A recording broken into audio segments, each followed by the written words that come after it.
Des nuées de travailleurs à bec rouge planent régulièrement sur l'état de Kano dans le nord du Nigeria. Ces volatiles, si mignons soient-ils, dévastent tout, réduisant à néant les efforts entrepris dans cette région pour augmenter la production rizicole, et les agriculteurs se sentent démunis.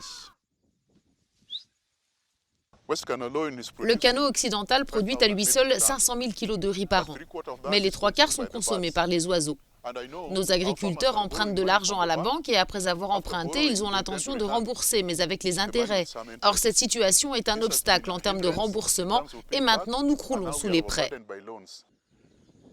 Pour pallier le problème, les autorités ont donc autorisé la pulvérisation de Fenthion, un insecticide qui tue les oiseaux nuisibles, une solution qui, pour plusieurs raisons, ne fait pas l'unanimité.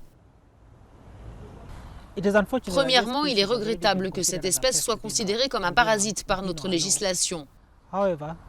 Ensuite, empoisonner ces oiseaux représente un plus grand danger pour l'écosystème, car cela risque de tuer d'autres espèces qui ne sont pas visées par ce contrôle. Cela augmente le risque d'une contamination de l'environnement, ce qui représente un danger pour nous et pour l'ensemble de l'écosystème.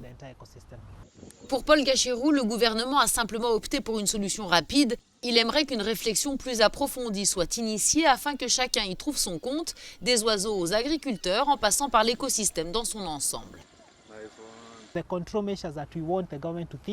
Les mesures de contrôle auxquelles nous demandons au gouvernement de réfléchir sont d'abord de penser à une manière de minimiser le risque de tuer d'autres espèces, mais aussi de promouvoir d'autres pratiques agricoles qui limiteraient la prolifération des oiseaux.